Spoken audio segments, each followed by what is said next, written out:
방공식별구역을 놓고 중국과 미국, 일본 간의 갈등이 고조되고 있습니다. 각국 전투기와 함정이 총집결하고 있는 가운데 우리 정부가 방공식별구역을 2호도까지 확대하는 방안을 추진하고 있습니다.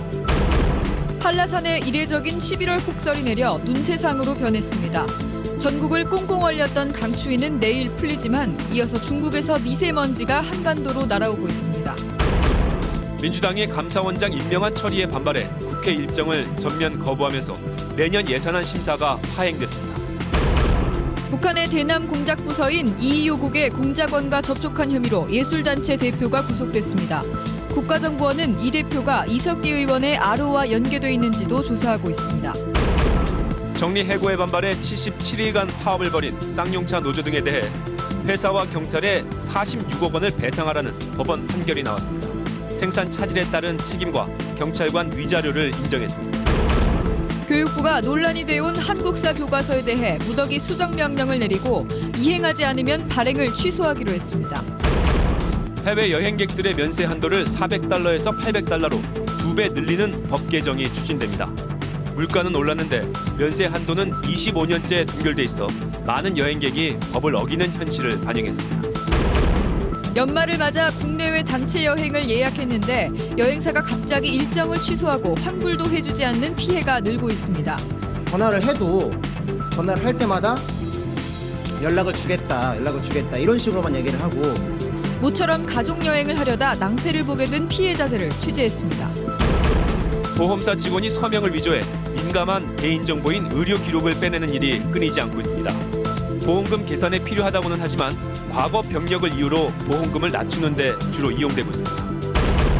한 자녀 가정이 많아지면서 육아용품 가격은 급등하고 육아 비용은 가파르게 상승하고 있습니다. 100만 원이 넘는 아기 잠재우기 교육 같은 고가의 상술도 확산되고 있습니다.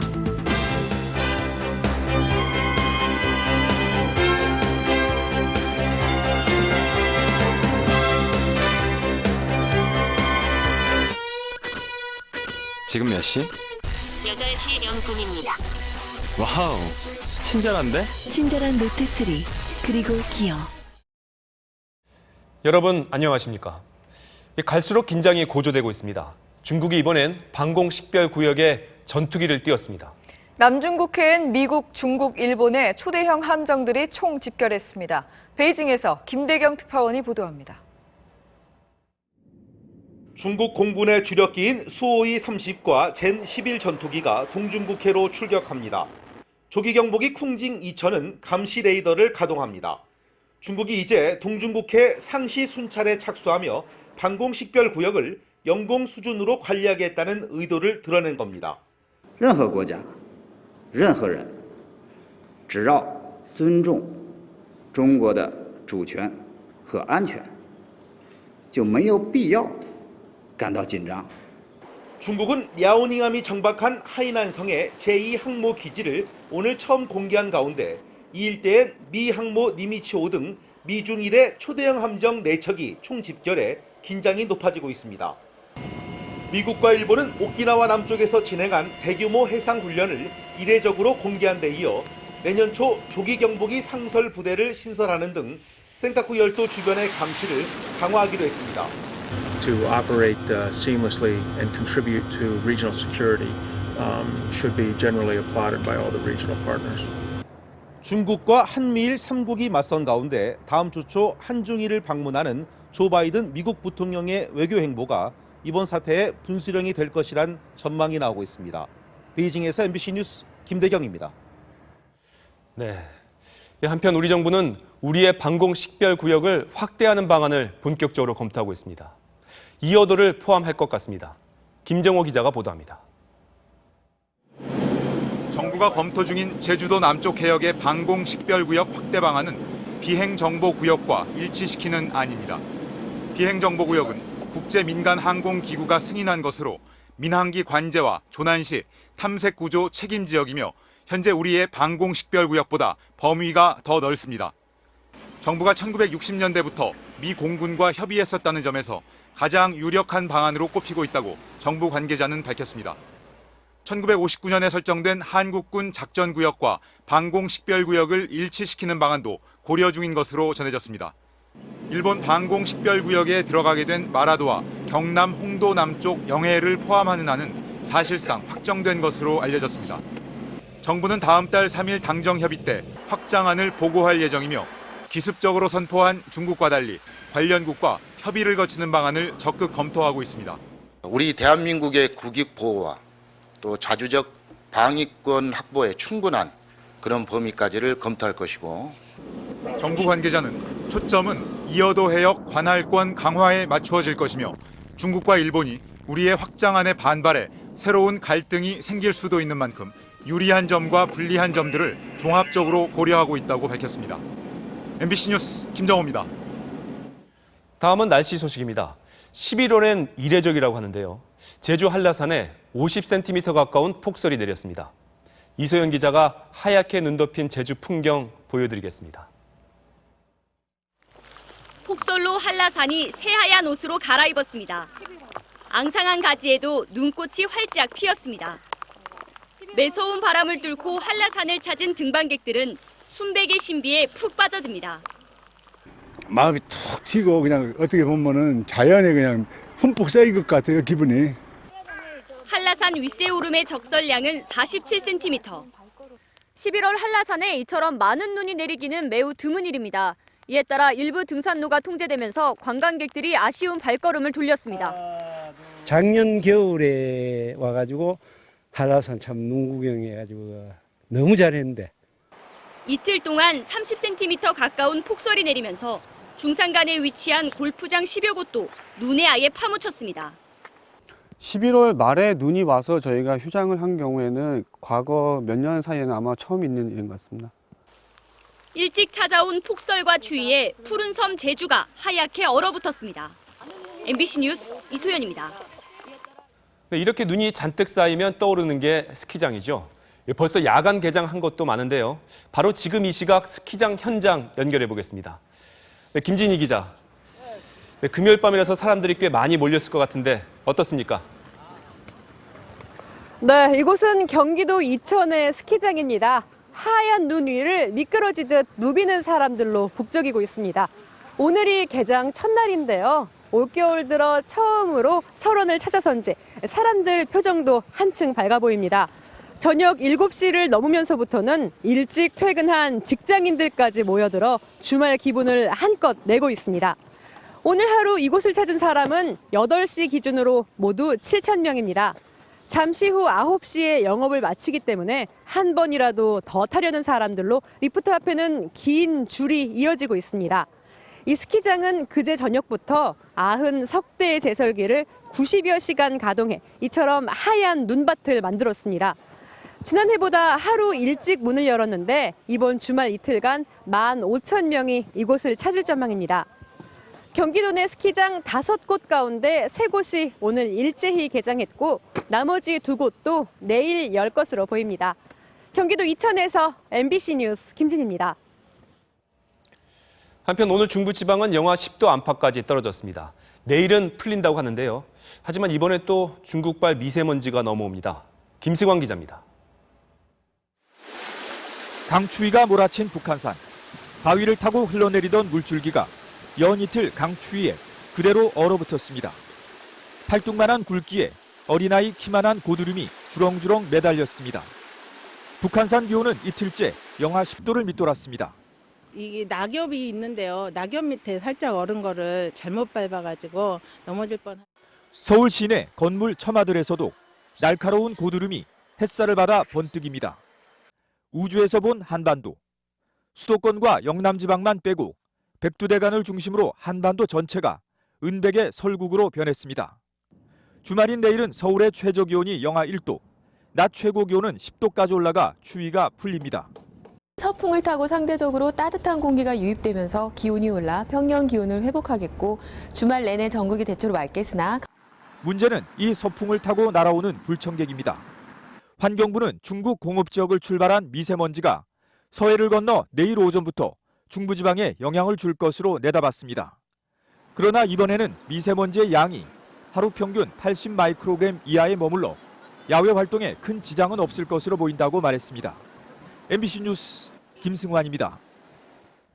민주당이 감사원장 후보자 임명한 단독 처리에 반발하며 국회 일정 참여를 거부한 가운데 내년 예산안 심사가 파행됐습니다. 김재경 기자입니다. 내년 예산안 심사 첫날 민주당 의원들이 불참하면서 예산안은 상정도 못하고 파행됐습니다. 새누리당은 감사원장 임명 동의안 처리는 적법한 처리였다고 밝혔습니다.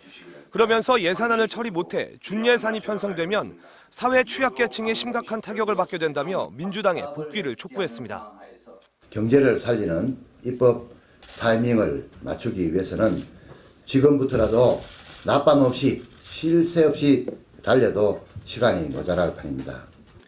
민주당은 임명동의안 단독 처리는 야당을 파트너로 인정하지 않겠다는 여당의 포커라고 주장했습니다. 또 투쟁 방법에 지도부 이름을 요청한 김한길 대표는 직을 걸겠다며 상황을 빨리 끝내야만 한다고 생각하지는 않는다고 말해 복귀 거부가 장기화될 가능성을 시사했습니다. 대통령의 눈치를 살피며 야당과 대화하기조차 두려워하는 여당에게 더 이상 희망을 거는 것이 무망하다는 것이 저의 판단입니다. 새누리당은 주말인 내일도 예결특위 전체 회의를 열기로 했지만 민주당은 불참을 선언했고 강창희 국회의장에 대한 사퇴 촉구 결의안도 제출하겠다고 밝혔습니다. MBC 뉴스 김재경입니다. 얼마 전 국가정보원의 압수수색을 받은 창작무용단체 출의 대표가 북한의 대남 공작부서 이이요국과 접촉한 혐의로 구속됐습니다. 박성원 기자입니다. 주로 노동 관련 집회에서 공연해온 무용단체의 대표이자 통합진보당 간부인 전모 씨는 일단 북한과 지속적으로 접촉했다는 혐의를 받고 있습니다. 전 씨는 지난 2011년부터 북한의 대남 공작부서인 이이요국 소속 공작원을 중국 등에서 만났으며 진보당의 내부 정세도 보고한 것으로 알려졌습니다. 공안당국 관계자는 전 씨가 중국에서 이이요국 간첩을 접촉한 물증을 확보했고 법원도 이를 인정해 구속영장을 발부한 것이라고 밝혔습니다. 국가정보원은 또 진보당 간부인 전 씨가 북한에서 받은 지령을 이석기 의원의 아로에 전달해온 것으로 보고 있다고 전했습니다. 전 씨가 비록 아로의 조직원이 아니지만 점조직으로 움직이던 아로 조직원들과 수시로 접촉한 정황이 드러났다는 것입니다. 국정원은 전 씨가 북한으로부터 공작금을 받았는지 친북 성향의 조총련과 접촉하면서 어떤 역할을 수행했는지에 대해 수사를 계속할 계획입니다. MBC 뉴스 박성원입니다. 정리해고에 반발해 77일간 장기 파업을 빚은 쌍용자동차 노동조합에 대해 법원이 회사와 경찰에 46억여 원을 배상하라는 판결을 내렸습니다. 전기영 기자입니다. 쌍용자동차는 장기 파업을 주도한 금속노조와 쌍용차 지부, 민주노총을 포함한 사회단체 간부 등을 상대로 지난 2009년 100억 원의 손해배상을 청구했습니다. 오늘 법원은 감정평가로 나온 피해액의 60%인 33억 원을 회사에 배상하라고 판결했습니다. 재판부는 노조 측이 정당성을 갖추지 못한 위법한 파업을 저질렀고 이 파업에 폭력적인 방법으로 가담한 책임이 인정된다고 밝혔습니다. 또 경찰이 청구한 부상자 위자료와 헬기 수리비의 90%인 13억 원을 배상하라고 판결했습니다. 재판부는 파업 단순 참가자인 일반 조합원에 대해선 배상 책임을 인정하지 않았습니다. 판결문이 나오면 변호인단과 좀 더 긴밀한 논의 속에서 즉각적 항소를 좀 준비할 겁니다. 판결문이 지금 회사에 아직 도착이 안 됐거든요. 검토가 좀 하고 있는 중이라 결론이 아직 나온 건 없습니다. 쌍용차 노조는 2천여 명이 넘는 대량 해고에 반발하며 77일간 공장 점거 농성을 벌였고 이 과정에서 노조원과 경찰 병력이 17일간 대치해 130여 명의 부상자가 발생했습니다. MBC 뉴스 전기영입니다. 교육부가 논란이 되어온 한국사 교과서들에 무더기 수정 명령을 내렸습니다. 이행하지 않으면 발행 정지 등 강한 행정 처분을 내리겠다고 밝혔습니다. 노경진 기자입니다. 교육부가 수정 명령을 내린 것은 모두 7개 출판사의 한국사 교과서 41건입니다.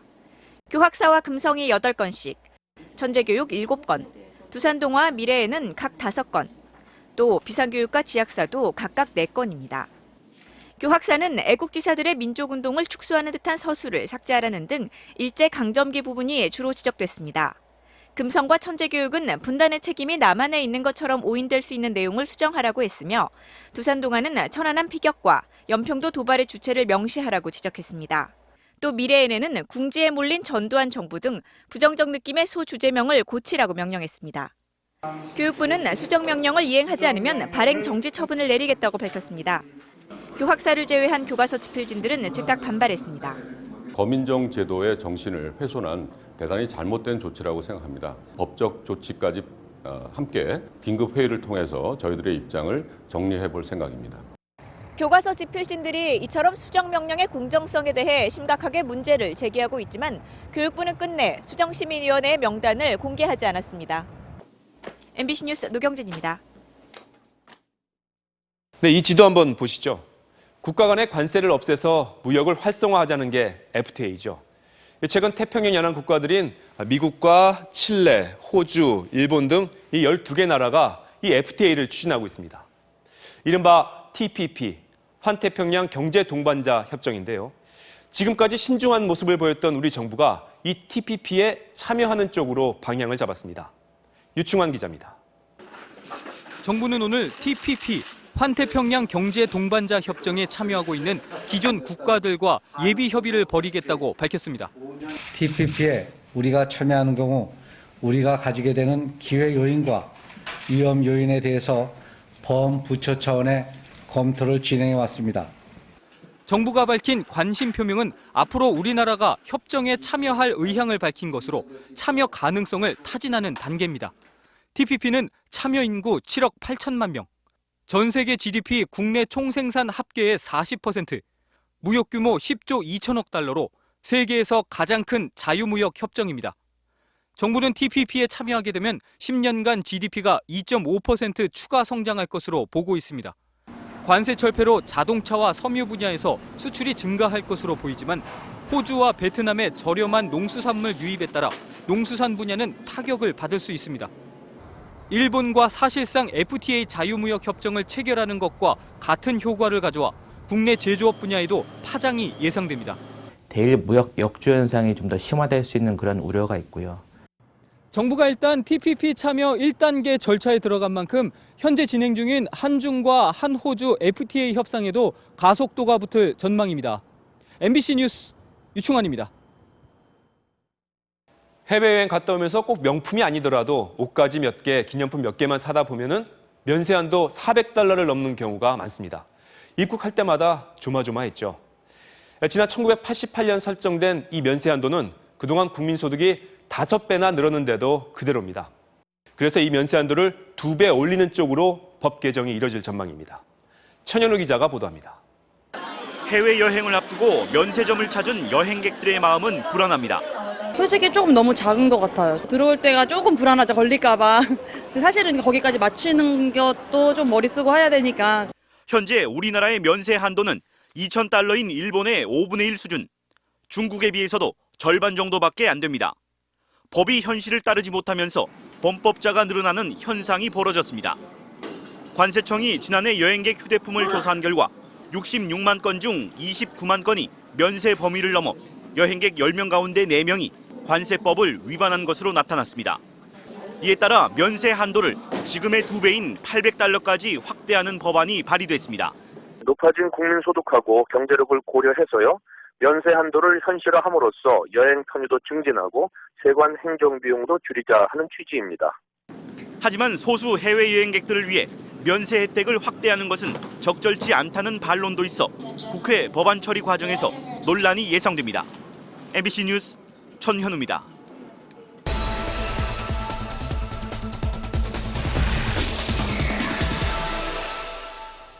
연말 연시다, 또 아이들 방학이다. 이 여행 계획들 많이 세우실 텐데요. 하지만 이 여행사 잘못 선택했다가는 환불도 안 되고 또 낭패 보기 쉽습니다. 손병산 기자의 보도 보시면서 주의할 점 잘 챙기시기 바랍니다. 서울의 한 여행사. 2달 전 거제도나 울릉도 여행 상품을 샀다가 여행을 못 간 고객들이 항의하고 있습니다. 오늘 하루 비우고 온 거야, 아줌마가 지금. 떠나기 하루나 이틀 전에 여행사에서 날씨 탓등을 하며 여행을 취소했는데 알고 보니 배 뜨는 데는 아무 문제가 없었다는 겁니다. 그 날짜로 가는 거를 다른 여행사로 예약을 했대요. 이거만 봐도 이게 사기잖아요, 이게. 여행을 취소해놓고도 2달이 다 되도록 환불조차 안 해준다며 분통을 터뜨립니다. 그리고 전화를 해도 전화를 할 때마다 연락을 주겠다 이런 식으로만 얘기를 하고 이 여행사에 예약을 했다가 여행도 못 가고 돈도 못 받고 있는 피해자는 경찰이 확인한 것만 100여 명.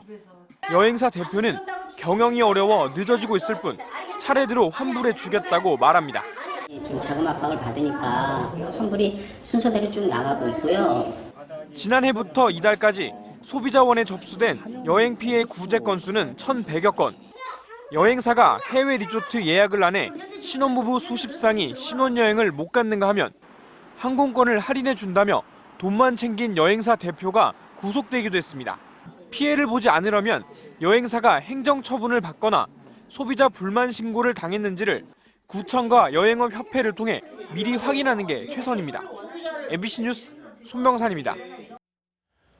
교통사고 나면 이 현장에선 당황해서 정신이 하나도 없죠. 바로 이 틈을 노려서 보험사가 개인정보를 몰래 빼내 악용하는 경우가 적지 않다고 합니다. 김미희 기자가 취재했습니다. 희귀병으로 오른쪽 신경을 잘라낸 정용상 씨는 지난 5월 교통사고를 당한 뒤 가해 차량 보험사로 8년치 의료 기록이 넘어간 사실을 알게 됐습니다. 내가 꼭 감춰야 될 부분이고 숨겨야 될 부분인데 이 사람들한테 먼저 내가 밝힐 수 있는 것은 아니라는 생각이죠. 동의하지도 않았는데 정보가 넘어갔다고 항의하자 보험사는 사고 현장에서 작성했다는 동의서를 보내왔습니다. 정 씨는 서명이 조작됐다고 주장했지만 보험사는 정 씨가 직접 서명했다고 맞서면서 결국 소송으로 이어졌습니다. 사고 났을 때 인급출동위원분이 받은 사인이거든요. 지난 3월 경북에서는 한 보험사 직원이 교통사고 피해자의 서명을 위조해 과거 의료 기록을 빼냈다가 1,200만 원을 주고 합의하기도 했습니다. 보험업계에서는 보험금 산정을 위해 개인정보를 살피는 게 필요하다 보니 이런 일이 종종 일어난다고 항변합니다. 직원들이 이제 그 업무가 워낙에 방대하다 보니까 고객들 다 설명을 해야 되고 본인들 편의를 위해서 그렇게 하는 경우도 생기는 거죠.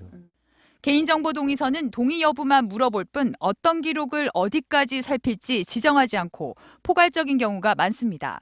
이렇게 얻은 의료 기록은 과거 병력에 따른 증세라며 낮은 보험금을 산정하는 근거로 이용되기도 하고 사고와 무관한 신용정보 같은 민감한 개인정보까지 노출되곤 합니다. 정신과나 비뇨기과나 산부인과처럼 특히 더 민감하게 생각하는 부분들까지 노출될 수 있다는 점. 전문가들은 사고가 나도 반드시 개인정보 제공에 동의할 필요가 없고 동의하더라도 병원과 조회 기간을 구체적으로 지정하라고 조언합니다. MBC 뉴스 김미희입니다.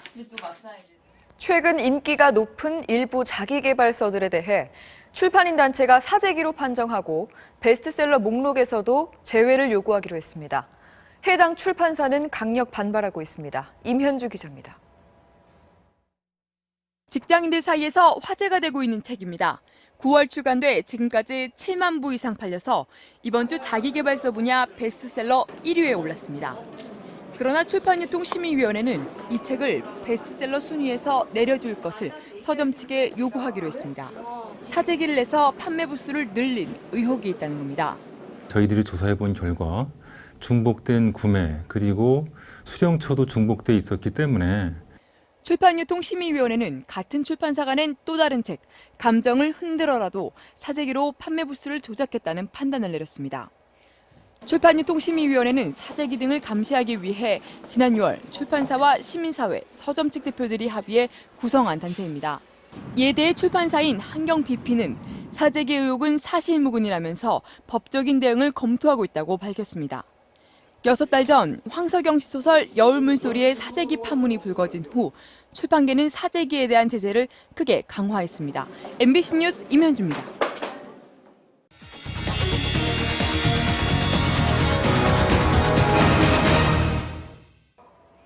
20여 년 전 평균 4.4명이던 40대 가구주의 가족 수는 2010년에는 3.4명으로 줄었습니다. 한 자녀 시대가 정착됐다는 뜻인데요. 귀해진 자녀를 위해서 많은 돈을 쓰고 그만큼 육아비의 부담이 커지면서 아이를 낳기가 더 힘들어지는 악순환도 이어지고 있습니다. 육아비가 급증하고 있는 현실과 그 속에 숨은 상술, 먼저 남상호 기자가 보도합니다. 태어난 지 26개월 된 아기를 키우고 있는 30대 부부의 집입니다. 현관에는 100만 원대 유모차가 있고 거실로 가면 공기 중 세균까지 잡아준다는 150만 원대 공기청정기가 있습니다.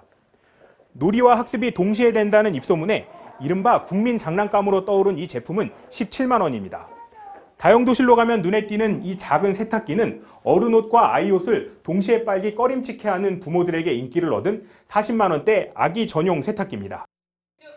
지금까지 살펴본 4가지 제품만 해도 벌써 360만 원어치인데 모두 요즘 젊은 부모들이 필수라고 생각하는 것들입니다. 이렇게 폭등하는 육아용품 가격 탓에 0세부터 2세까지 영아기 아이에 들어가는 양육비는 평균 3,063만 원으로 10년 전에 비해 70%가 늘어났습니다. 같은 기간 물가 상승률의 2배에 달합니다. 좀 비싸긴 한 것 같아도요. 아기한테 꼭 필요한 물건들인 것 같아서 좀 무리를 하더라도 사주게 되는 것 같아요. 이렇게 급증하는 육아 비용의 이면에는 부모의 불안감을 자극하는 상술이 숨어 있습니다. 이어서 박소희 기자가 보도합니다. 할리우드 스타들의 유머가 써 베스트셀러가 된 책입니다. 이 책에 나온 영아 수면 교육이 화제가 되면서 자칭 전문가도 성업 중입니다. 사시면 일어나는 달고는 안 되고 하루에는 서울 정신과 50만 원이고요. 하지만 비싼 돈을 들여 아이만 힘들게 했다며 후회하는 부모를 쉽게 만날 수 있습니다. 사실 막 그렇게 오고 싶습니다. 들어가지 말라고 그냥 방에 들어가 보니까 애기가 엄청 심해졌는데 묻어있는 상태에서 모유 수유를 겁내는 초보 엄마들을 겨냥해 수유법 교육과 마사지를 해준다는 업체도 늘고 있습니다. 1회 방문에 15만 원이고요. 2회 방문에 30만 원이에요. 출산 육아용품 박람회장은 상상할 수 있는 것은 모두 있습니다. 뱃속에서부터 들려주면 좋다는 영어 교재. 그래서 어느 순간 이제 영어를 계속 듣다 보면은 이중 언어가 가능하게 되는 거예요. 0세부터 보여줘야 지능이 좋아진다고 입소문이 난 교구 업체도 문전성시입니다. 다중지능이라는 거는 옛날에는 IQ가 높으면은 다 잘 되는 거고 알고 다 잘하는 줄 알았는데 요새는 그게 아니고. 가격은 상상 이상입니다. 무대만 하시면은 45만 원이고 무대는 또 이제 별도 구매하시는 건가요? 147만 원짜리는 교수가 많고. 산후조리원까지 찾아오는 업체 홍보에 엄마들의 마음도 흔들립니다. 다른 사람이 있을 때는 그렇게까지는 할 필요가 있을까 이렇게 그런 생각을 했는데 막상 또 내 얘기가 생기니까 좋다고 하니까 또 욕심도 나고. 그렇다면 높은 가격만큼 만족스러울까? 아무리 좀 좋은 교구가 있다고 하더라도 이게 너무 비싸다는 느낌은 사실 있죠. 사실은 지금 사라고 그러면 못 살 것 같은데. 매년 20%씩 급성장해 전체 규모 27조 원으로 추정되는 육아 시장. 내 아이만은 최고로 키우겠다는 부모들의 마음과 이를 교묘히 파고드는 상술 속에 출산 육아 시장의 거품이 커져가고 있습니다. MBC 뉴스 박소희입니다. 카우보이처럼 거미줄을 빙빙 돌려서 먹이를 잡는 거미 본 적 있으십니까? 또 새끼를 위해서 파리를 사냥하는 모성애 지극한 웨코벌의 모습이 국내 최초로 MBC 카메라에 잡혔습니다. 정신의 기자입니다. 달밤의 사냥꾼, 6뿔 가시거미입니다. 무기는 거미줄 끝에 매달린 끈끈한 방울로 나방을 유혹하는 페로몬 향이 뿜어져 나옵니다. 먹잇감이 날아오자 마치 카우보이가 밧줄을 돌리듯 빙빙 돌리기 시작합니다. 강철보다 5배 강한 방울에 걸려든 나방. 반항 한번 못하고 잡혀 올라갑니다. 사냥 성공률은 낮은 편이지만 들키지 않으려고 거미줄망은 치지 않는 희귀종입니다. 빗자루처럼 생긴 앞다리로 바닷가 고운 모래를 파내는 웨코벌입니다. 깊이 60cm의 땅굴에 알을 낳고 곧바로 파리 사냥에 나섭니다. 파리는 애벌레의 주식. 애벌레 한 마리가 클 때까지 40-50마리의 파리를 먹어치웁니다. 애벌레는 빨리 몸을 키우기 위해서 단백질이 필요한 겁니다. 자기 자식을 키우기 위해서 계속 그 파리 사냥을 하게 되는 겁니다. 곤충의 놀라운 4억 년 생존 본능을 초고속 3D 카메라로 촬영한 MBC 창사 특집 다큐멘터리 곤충 위대한 본능이 잠시 뒤인 오늘 밤 10시에 방송됩니다. MBC 뉴스 정신혜입니다.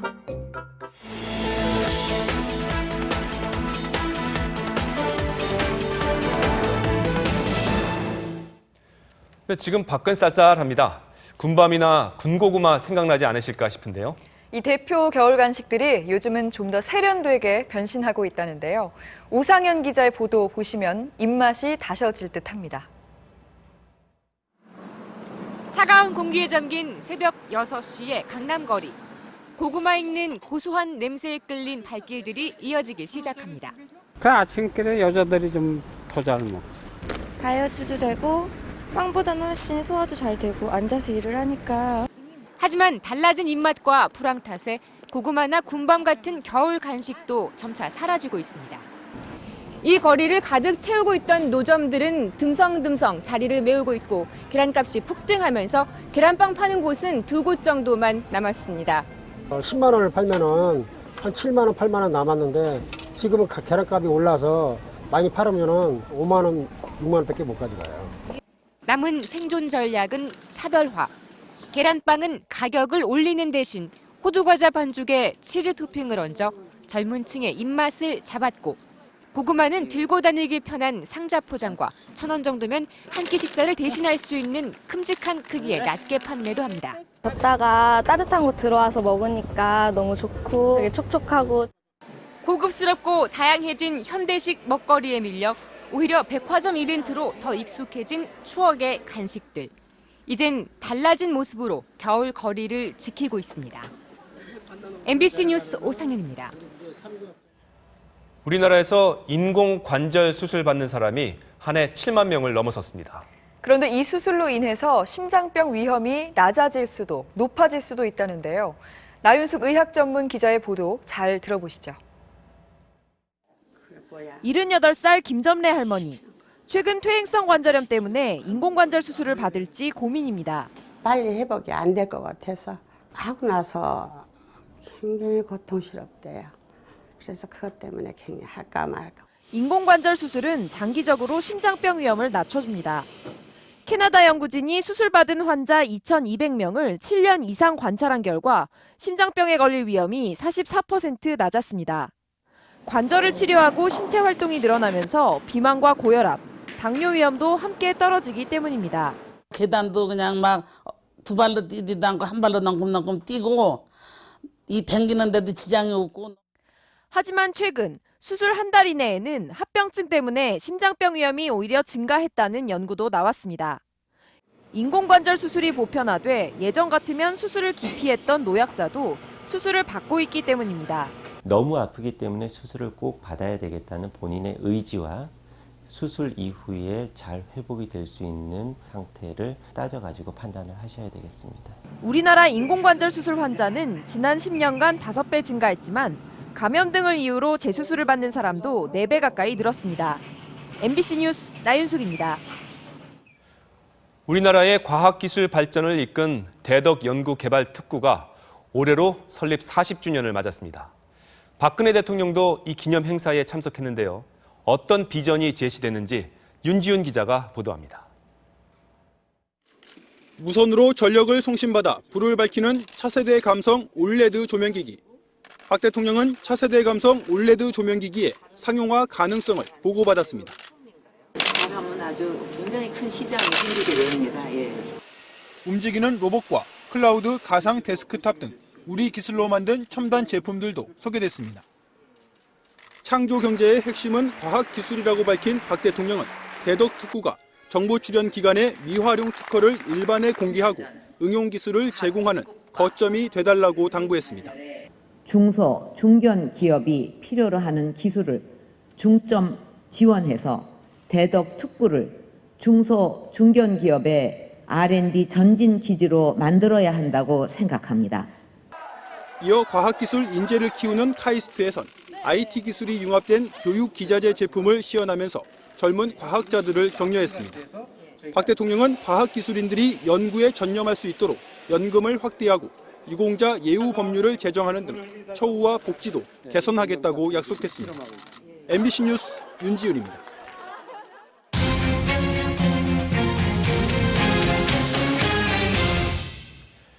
위기의 한일 관계, 그 해법을 모색해보는 연속기획 3번째 시간입니다.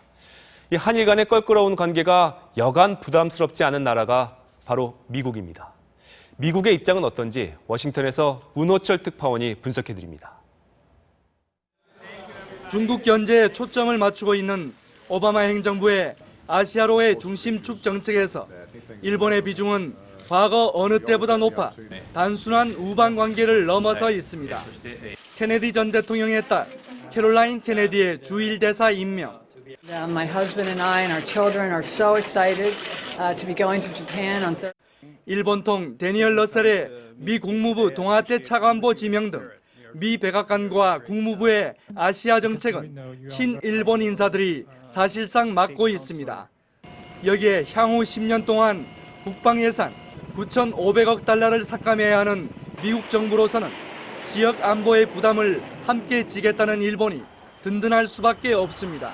Our two countries play an indispensable role in sustaining international peace, security, and prosperity. 그러나 이런 일본과 또 다른 맹방인 한국 사이의 갈등이 계속되면서 미국의 고민은 깊어가고 있습니다. 특히 상존하는 북한의 위협에다 중국이 최근 방공식별구역을 선포하는 등 지역 패권주의를 강화해가는 상황에서 한일 갈등은 미국이 공들여놓은 지역 안보 구도를 훼손할 수 있기 때문입니다. 워싱턴에서 MBC 뉴스 문호철입니다. 껄끄러운 한일 관계를 복원하려는 시도가 없는 건 아닙니다.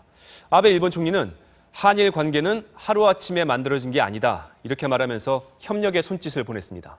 도쿄에서 유상하 특파원이 보도합니다.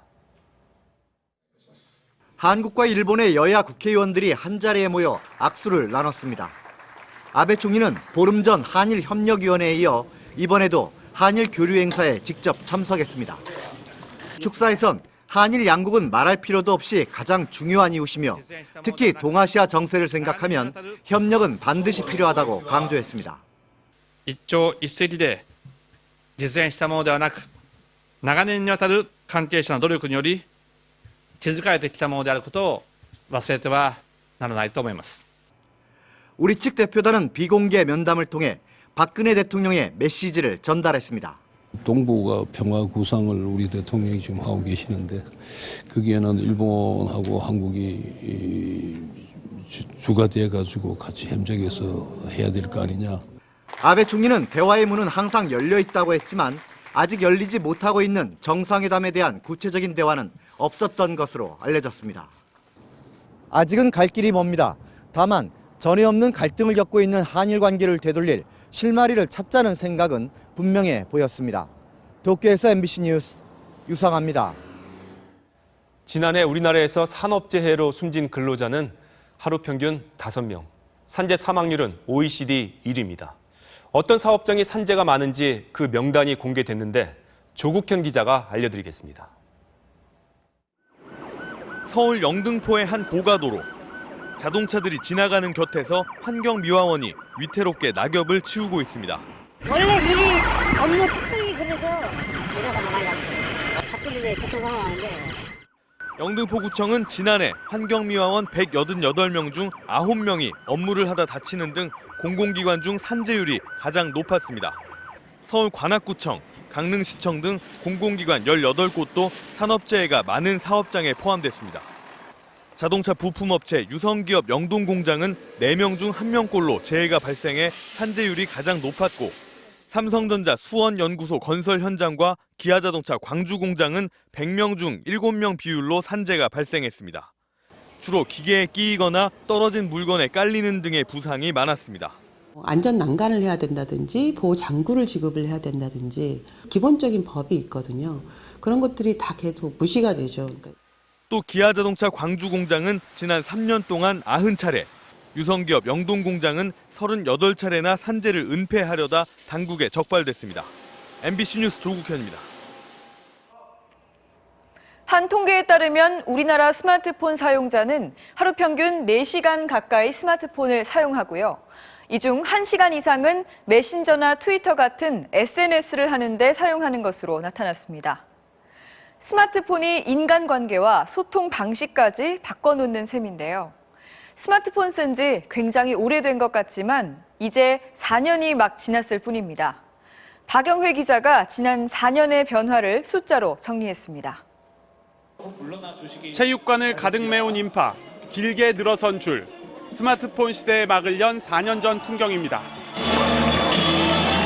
OECD 34개 회원국 중 33번째로 본격적인 스마트폰 도입. 출발은 늦었지만 4년 만에 가입자 수 3천만 명을 훌쩍 넘기며 스마트폰 보급률 세계 1위가 됐습니다. 동영상 하나 보기 힘들던 전송 속도는 그새 7배 이상 빨라졌고 매일 영화 수백만 편 분량의 데이터가 쉬지 않고 손바닥 위로 날아들고 있습니다. 시장의 경쟁도 치열해 보조금의 공짜폰까지 때때로 과열 논란을 빚기도 합니다. 스마트폰의 보급과 통신망 구축은 사실상 마무리됐지만 이걸로 뭘 할 수 있을지 안에 넣을 내용물은 여전히 무궁무진합니다. 고용량 고화질의 멀티미디어 콘텐츠 제공이 확산될 뿐만 아니라 속도 경쟁을 넘어선 서비스 경쟁으로 편한 만큼 위험성도 높아진 개인정보 유출, 또 금융사고를 막는 일도 스마트폰에 늘 따라붙는 숙제가 됐습니다. MBC 뉴스 박영혜입니다.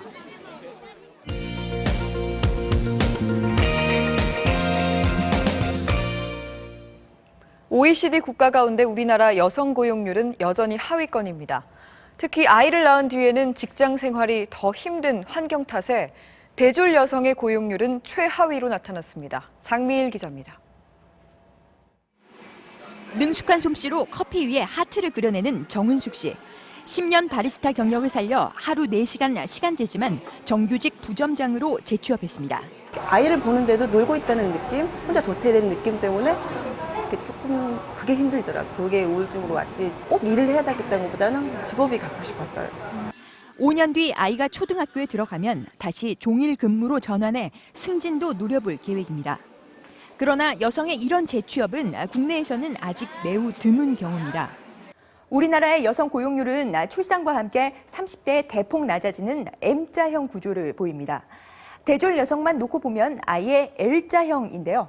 고학력일수록 일터를 한번 떠나면 재취업은 어렵다는 겁니다.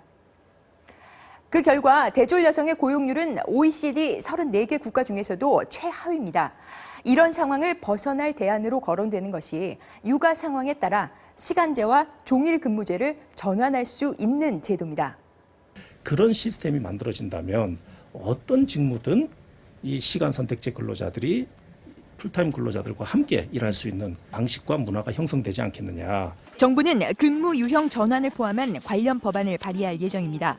하지만 정작 기업은 고용 유연성이나 기업 문화를 이유로 난색을 표하고 있어 제도 정착까지는 상당한 시일이 걸릴 걸로 보입니다. MBC 뉴스 장미일입니다. 일본에서 화장실 변기만 찾아다니면서 부수거나 동상의 특정 부위만 훔쳐가는 괴상한 범죄들이 잇따라 골칩니다. 이명석 기자입니다. 도쿄 인근 아츠기시는 1년 전부터 공원의 화장실이 순환입니다. 남자 화장실의 변기를 누군가 쇠망치 같은 것으로 부순 것.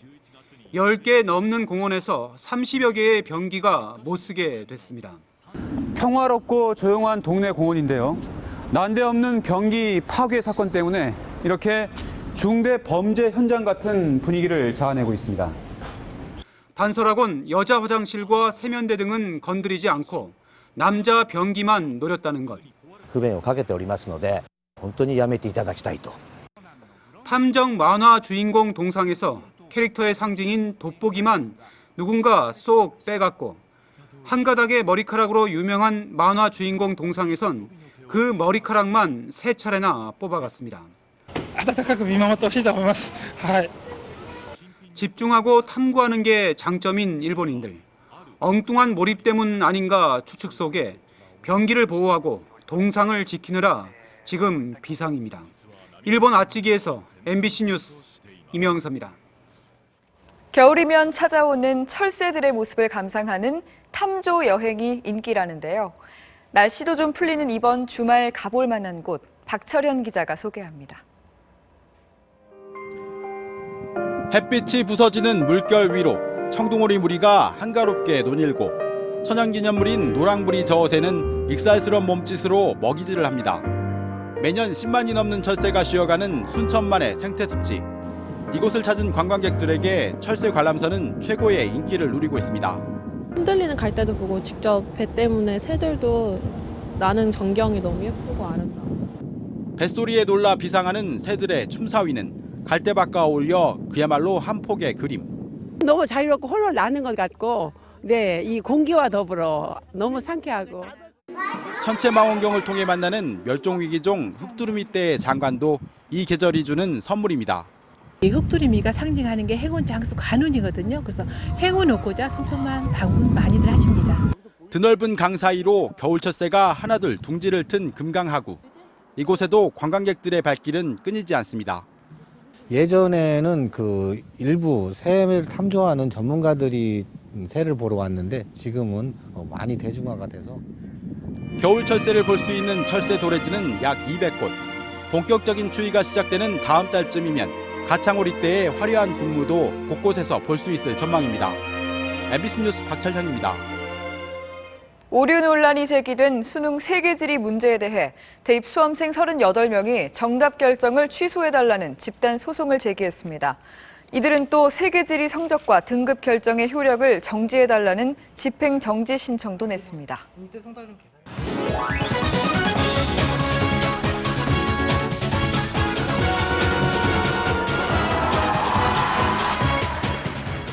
안녕하십니까. 스포츠 뉴스입니다.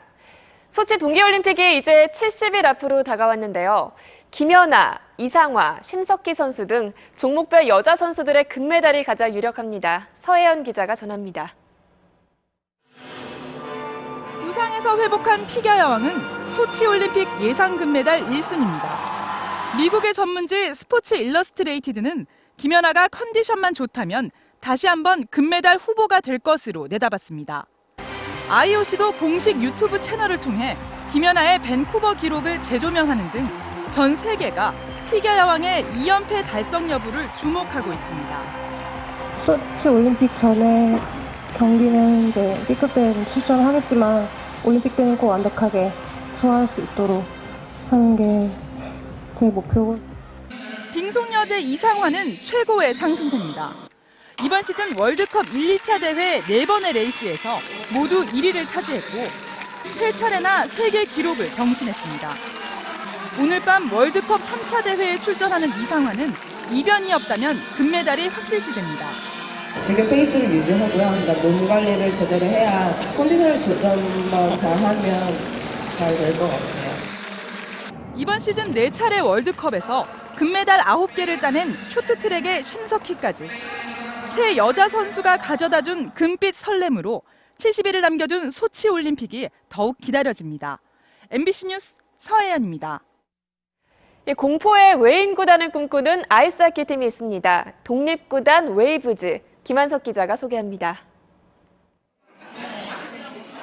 모기업의 지원이 없는 웨이브즈 선수들은 모두 직장인입니다. 각각 다른 회사에서 일하느라 시합이 있는 날인데도 24명 가운데 7명이 경기장에 오지 못했습니다. 국내 아이스하키 실업팀은 한라와 하이와 단 2개. 대표팀 경력이 있어도 실업팀 들어가기는 하늘의 별따기입니다. 29에 제대하고 이제 막상 할 게 없었어요. 그래서 이제 운동을 다시 하고 싶었는데 그때 당시 이제 제대하고 나니까 받아준 팀도 없고.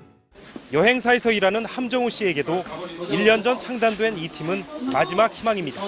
친구들이 타 팀에서 열심히 뛰고 있고 그리고 저는 거기서도 뛰지 못했기 때문에 지금 이 기회를 삼아서 저도 같이 하고 싶어요. 독립구단으로는 국내 최초로 대한체육회산화협회에 공식 대회 출전. 20살까지 차이 나는 대학생들을 맞아 노련미로 버텨보지만 체력의 한계를 느낍니다. 그래도 절대 포기란 없습니다.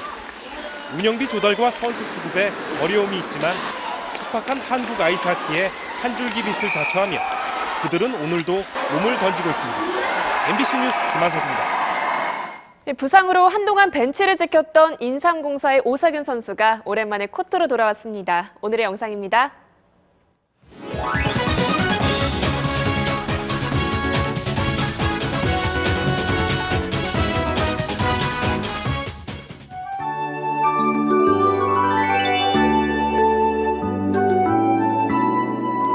(11월) 내내 하필이면 되면 주말마다 날씨가 심수를 부렸죠.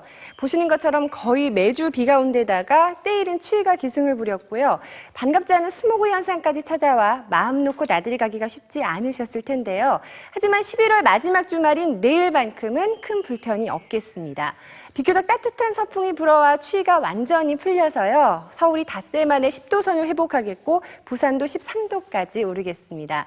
다만 동해안 지방은 대기가 무척 건조한 데다가 바람까지 강하게 불겠습니다. 산불이 나지 않도록 주의하셔야겠습니다. 지금 전국이 대체로 맑은 날씨를 보이고 있고 찬 공기 세력은 갈수록 약해지고 있습니다. 내일 우리나라는 중국 상하이 부근에 위치한 고기압 가장자리에 들겠습니다. 아침에는 서해안과 내륙 일부 지방에 안개가 끼겠지만 미세먼지 농도는 보통 수준으로 큰 불편이 없겠습니다. 기온은 오늘보다 2도에서 7도가 껑충 올라서요. 서울 10도 등 대부분 10도를 넘어서겠습니다. 남부지방도 전주와 광주 11도, 대구가 12도까지 오르겠습니다. 물결은 먼바다에서 약간 높게 일겠습니다. 내일 추위가 풀린 뒤엔 당분간 큰 추위 없을 것으로 전망됩니다. 이어서 세계 날씨입니다.